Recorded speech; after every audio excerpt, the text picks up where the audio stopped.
But I just got social media marketing. You're telling me I have to learn how to make videos now too? Well, yes, Jade. You see, the stats are up and they're showing that video marketing increases engagement and business revenue. Okay, fine. So how do I do this? I'm glad you asked, because today I'm going to be sharing some tips on how to smash your video marketing for 2019.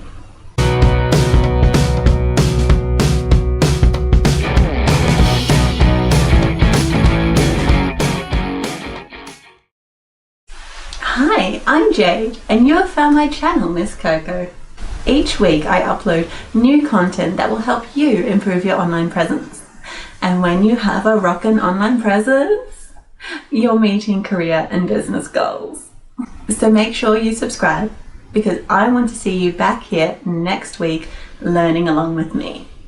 By now, I bet you've heard that video marketing is on the rise. And why is that?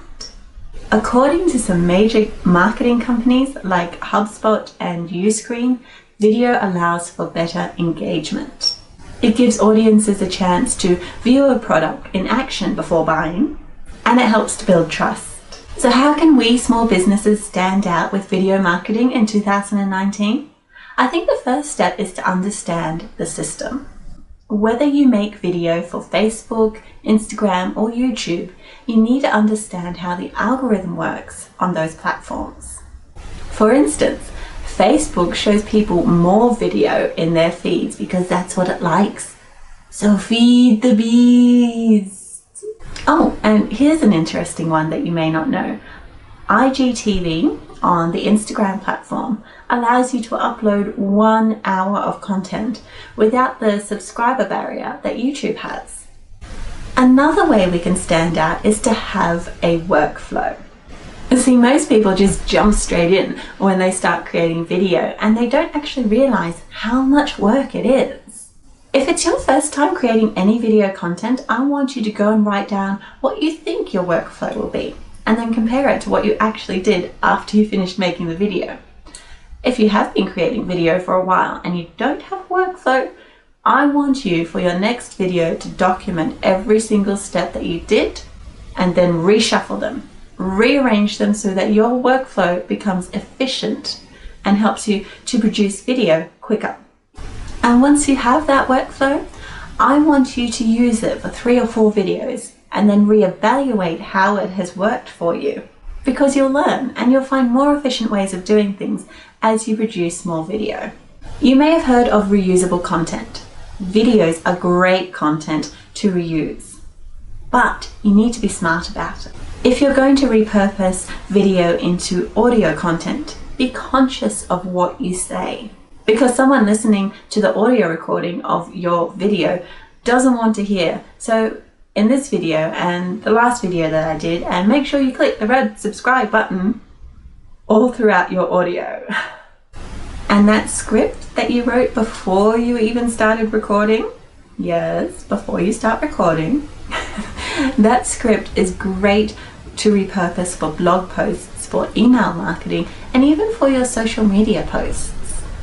Last tip, platforms' algorithms, their AIs are getting smarter. So let them know what your content is about by uploading a transcript along with your video.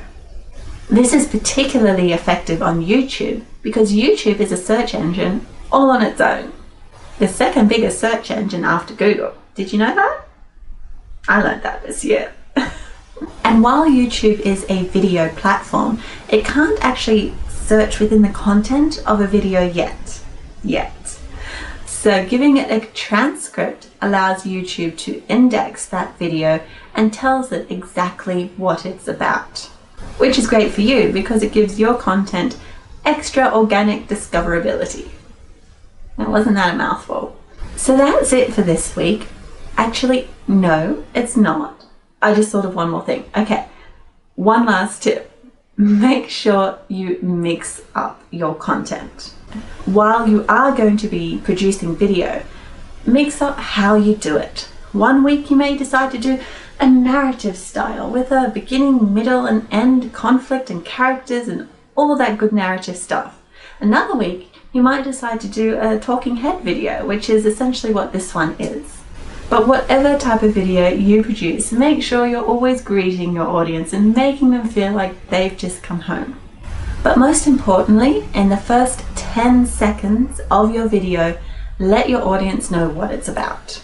So what did we talk about today? Understanding the system. Become besties with the algorithm of whatever platform you upload video on. If you keep the algorithm happy, it will show your content to more and more people. Create a workflow. Once you have a workflow, you'll become more efficient and be able to do more in less time, which in my book is always a winner. Reusable content. Once you start thinking of how you can reuse your video content, you become more versatile and able to meet your audience wherever they hang out, whether that's in podcasts or blogs, social media, or video. Upload a transcript. Let those algorithms know what your content is about so that when people search for those keywords, and obviously you have those keywords in your content will show up. And lastly, mix up the content, because we all enjoy a little spice in our lives, and the same goes for the content that we consume. So, was that helpful? Please let me know by liking or commenting on this video. I won't know otherwise. But I hope you stick around, because I've got one more video like this one which will help you improve your email marketing for 2019. Remember to always be curious and DFTBA.